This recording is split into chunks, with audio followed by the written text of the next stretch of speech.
Am I the jerk for giving my sister the silent treatment after she kept snitching on me? I live at home, and I'm working to save money for graduate school and moving out. My sister has recently snitched on me repeatedly. Our dad likes snacks such as saltine crackers and dried fruits, and my mom buys a lot of them at the grocery store. Occasionally, I eat some of these snacks. My sister, who sometimes sees me taking the snacks, tells our dad that I'm eating his snacks, implying that I'm taking food that doesn't belong to me. Because she saw me eating the snacks, she's not necessarily lying, but she makes a big deal out of it and makes me sound like a bad person for taking snacks that my mom brought for everyone. It's only my dad who requested she buys them. This morning before leaving for work, I asked my mom if she needed anything from the grocery store. She said that we need dried fruits, and my sister then said that I've been eating too many of them. She proudly declared that she told our dad each time she saw me taking the dried fruit. She spends a lot of time this summer in the kitchen. I asked her why she snitches on me because it's not a big deal, and the snacks are for everyone. She says that because I use the word snitch, it implies that I know I did something wrong. I asked her what she achieves by telling him these things, and she says that she wants to make herself look like a hero and expose my wrongdoings. I told her that she's very annoying when she polices me. She said that there are other snacks like cookies, fresh fruits, and bars that I could eat, and that our dad strongly prefers saltines and dried fruits. He eats other snacks too, but he just suggested buying them. I insisted that it's wrong to talk about people negatively behind their back, and she said that she just wanted to make our dad aware that his snacks are being eaten by other people. I again emphasized that they are not his snacks. He simply wanted them to be bought. It's like a long time ago when she wanted a trampoline in the backyard. It's not her trampoline, her friends, my friends, and I've all played on it before. She still would not stop arguing with me, and I just left to go to work. Later, out of frustration, I blocked her on social media. When she texted me 10 times confronting me about it, I ignored her. I thought it would teach her a lesson, but she says that I'm being unfair and overreacting. My mom called me and told me to let it chill, and that as siblings, we should not fight. She says that as a male 6 years older, I should set a good example for her, and that I need to manage my anger. I reiterated that gossip and defamation are horrible behaviors, but my mom said that my sister is young and still learning. You are not the problem. Your sister needs to learn some boundaries, and at 16, she should know better. Blocking her is much better than getting into a shouting match. She is being rewarded for being a brat and really needs to stop this weird, annoying habit. Am I the jerk for asking my sibling if they have ever touched a breast after they called me a cuck for planning to hyphenate my name? I am a 29-year-old man engaged to Tina, a 26-year-old woman. We are getting married in August and planning on hyphenating our last names. She was an only child and was raised by her mother and grandparents. Her last name is very important to her. My surname is similar to the Hispanic version of Smith, and my grandparents already have great-grandchildren with their surname. My fiancé and I were visiting my parents last weekend and discussing our plans for the wedding and the future. I mentioned our plan for our last name, and my parents said they understood and were happy that we were using both. In our culture, the mother's surname is part of the children's name. For example, my father is Carlos Cornelius Rodriguez de Mancha, with Rodriguez being my grandfather's family name and Mancha being my grandmother's. So, my parents are familiar with the concept. My 22-year-old brother was at the table with us, and he called me a cuck for bowing down to my fiancée and her family. I told him he was out of line and that it was none of his business. He doubled down and made some remarks I will not repeat. I have no idea how he became like this. I said that I was marrying a beautiful, intelligent, sweet, caring woman who would have my back forever. She is going to be a professional, and we are going to have a great life together. I then asked him if, aside from his little anime toys, he has ever touched a breast. He got really mad, started yelling at me, and went to his room. My mother said that I went too far and that he is sensitive about not having had a girlfriend or even a date. I said that, given his way of speaking and behaving, I could understand why. He has been messaging me non-stop for days now, claiming that I am letting a woman ruin me and that he will not be attending my wedding. I told him I accepted his polite declining of the RSVP and that I would be putting him on the list of people who sent their regrets. He said that I am an asshole for putting a woman over our family. Our parents are trying to stay out of it publicly, but have asked me to apologize so we can all pretend like he isn't a hateful person. Am I the asshole?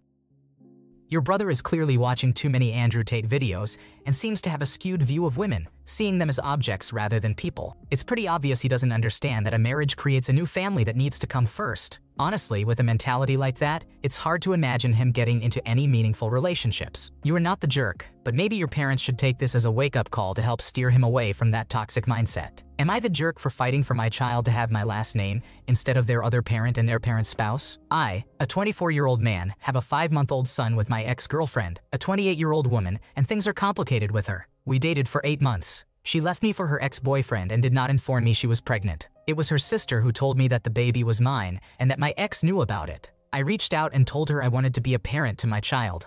She retaliated by marrying her ex-boyfriend and telling me he would be the father. I informed them I would file with the courts to establish DNA and custody once the baby was born. When my son was born, they did everything to keep me away, including adding her husband to the birth certificate and giving the child his last name. At the time of the birth, the last name was just the husband's name. My ex changed hers last month before our court date. They also tried to make my son a junior for the husband, giving him the husband's first and middle names. However, something changed, and my son's name became another form of her husband's name. DNA tests proved I was the father. The judge ordered my ex and me to attend 2 mediation and therapy sessions together. We did not reach an agreement because she wanted me out of the picture and wanted her husband to raise my son as his own. The judge did not take kindly to this. In my petition to the courts, I stated I wanted my son to have my last name, not his stepfather's. The court outcome was 50-50 physical and legal custody. My son's last name was changed, as was his first name, because my ex's husband was bitter he did not get his junior. We are to communicate through an app about our son and nothing else. Neither of us pays child support and we both have to make decisions for him.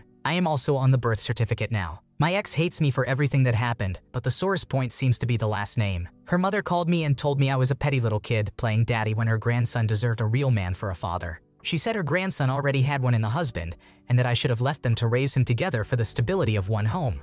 She also stated that denying the husband the right to pass his name onto a child he swore to love as his own was awful, and that my ex, as the mother, should share a name with her child. One of my ex's friends approached me while I was out getting groceries and called me petty for fighting for my son's last name. My ex also mentioned it during our last exchange. She told me she hoped I was proud of myself for fighting over the name since she wanted it to be their family name, and I denied their son that. She referred to him as their son. Am I the antagonist? You are not the one at fault. Good on you for fighting for your child and ensuring you're there for him despite the obstacles. Why should a man who is unrelated have your kid take his name? The more love the kid has in his life, the better, but your place as his father shouldn't be erased. Am I the jerk for telling my spouse they need to quit their dream job? So I, a 32-year-old female, and my husband, a 29-year-old male, live in an area with an extremely high cost of living. I work a job that pays decently well, which is necessary to live where we do. My husband worked a job for years that paid less than mine did, but he absolutely hated working there. Around October of last year, my husband managed to get a job in his dream career field. He had been working at it for years and was really excited about finally getting there. However, the big issue is the pay in his field is abysmal. He works as a freelancer, which is standard in his industry, so his job has zero benefits, and it's a pretty significant pay cut from his old job. We don't have combined finances. After he took the new job, we had to rearrange how we pay for things to account for his lower income. Previously, he had covered a slightly larger percentage of the expenses due to me having student loans to pay off while he didn't. Now I have to be the breadwinner since his income was basically halved, paying for a larger portion of the expenses. I sat him down recently and told him I felt he needed to quit his job and find a better paying field because it just wasn't feasible. He got upset, since this is something he's dreamed of for years and worked really hard to get. I understand, but I just feel this isn't fair to me. We've had to cut back on a lot of things, and there's not really any sign of a pay increase at this point. I feel like I'm carrying him. He offered to get a part-time job on the side, but I know anything he could get that would be feasible for him while keeping his current job wouldn't provide much. He suggested we move somewhere less expensive. I said absolutely not, since we'd have to go quite a ways to find something in that range, and it'd mean ridiculously long commutes to my work and being further away from my family. He offered to have his parents help, which I don't want because it's not a long-term solution. He's extremely upset, and I understand it because I know he worked hard to get here. If he quit now, it'd basically kill his career, and it would be extremely hard for him to get another shot at this job. It's not like we're struggling. We can pay rent and put food on the table, but I hate feeling like this. I work long days at a rather difficult job, while he works from home doing something he did before as a hobby and only makes half as much money now. My point is that it's not like he has to stop doing what he does altogether, since he did it as a hobby beforehand. He's upset because he said this is the only thing he's ever wanted to do career-wise, and giving it up now would mean he likely never would be able to make it work. Am I the asshole? I understand this is important to him, but I'm starting to resent him because I feel like the burden of our finances is being placed on me, and we've had to cut back on a lot of things. You messed up. He worked at a job he hated for years to help pay off your student loans, covering a larger percentage of expenses despite earning less. Now, you're not truly struggling financially, just having to cut back on some luxuries. Isn't it more important for him to be happy and fulfilled by his work? It sounds like he's trying to find compromises, and you're not giving him the support he needs. Am I the jerk for no longer spending parenting time at my dad's because I was expected to share a room with my younger stepbrother? My parents divorced when I, a 15-year-old male, was 4 years old. My memory of them together is really fuzzy, and the normal for me is mom's house and dad's house. Mom's house always felt more like home to me though. We live with my grandparents, so maybe that's why. I always loved living with my grandparents, and am really close to them. I never hated going to my dad's house, and we were close until COVID-19 happened. My dad introduced me to his girlfriend in December 2020, and they got married in May 2021. She has 3 children. Her oldest is 10 years old, her middle child is 7 years old, and her youngest is 5 years old. The youngest is a boy, and the other 2 are girls. When we all moved in together, her oldest and I got our own rooms, and the younger 2 shared a room. A few months ago, my dad and his wife were really annoyed because the 7-year-old hates sharing with the 5-year-old. They do not get along at all, neither do the girls, and the 7-year-old does not like how clingy the 5-year-old is. He really is clingy. He gets nightmares, wants to share a bed and all kinds of stuff, but not with the adults, with his sister. He also asked me a few times. Because the girls don't get along and because the 10-year-old is a girl who is at an age where sharing a room with a brother might be awkward, my dad told me he wanted me and his stepson to share a room.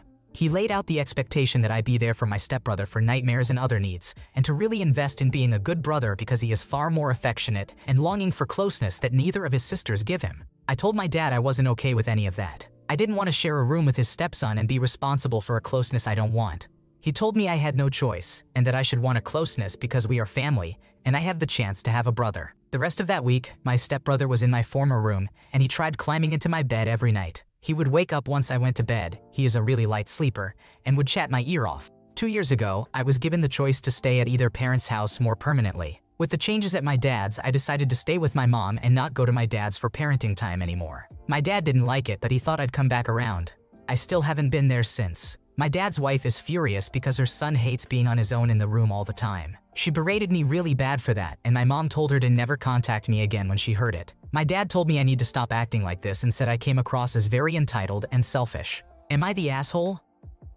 You are not responsible for this. Expecting you to parent your stepbrother is completely unfair, especially when the other siblings don't have to do it. Plus, a 15-year-old and a 5-year-old sharing a room is a nightmare, considering the difference in bedtime and content maturity. It's really good that your mother has your back on this, but it's too bad your dad isn't seeing your point of view. Am I the jerk for offering 2 friends music festival tickets over my mom? My boyfriend is a DJ and is performing at a popular music festival this summer in our city. Before we were together, he was really nice and wanted my mother to be able to come to the experience with me, so he made sure to get her VIP tickets. These were technically just a part of the VIP tickets he gave me last year. He gave me 2, so I took 1 friend and my mother last year. I have friends coming in from out of town who primarily listen to Afrobeats. The lineup this year does not include any artist that my mother is familiar with, aside from Lil Wayne. I invited my friend and his wife. After I invited them, my mother admitted that she didn't previously want to go but now wants to see Lil Wayne, provided he doesn't play on the night she has to attend a wedding. While hanging out with my family tonight, my cousin saw the poster and mentioned that she randomly gets tickets in her email for the music festival. I remember my mother telling me last year that my cousin got free tickets. I suggested that maybe my mother could use her free ticket just in case because I don't know how many VIP tickets my boyfriend will give me this year. This has been on my mind, but I didn't share it out loud because he likely can give me enough tickets. My mother gets mad and basically says the other people I invited need to figure out how to get a ticket instead of her. She got frustrated and said she didn't even want to go anymore. I was not saying that I didn't have a ticket for her right now. I don't have a ticket for anyone because the festival is not until August. All I was saying was just in case because she only wants to see one artist one night, that could be a secure ticket for her. However, she feels like she should be entitled to get the ticket over my friends who would be there with me for the whole festival because we like the same artists. This is extra frustrating to me because my boyfriend gives me tickets because he wants me to come and have a good time. My mother is someone who often wants to go out with me but also tries to remind me that she and I are not friends, while she tries to do friend stuff with me like go out to the bar. It's really annoying to me because I feel like she's acting entitled to an experience that I should be able to invite anyone that I want. Plus, I never said she could not come. Am I the asshole?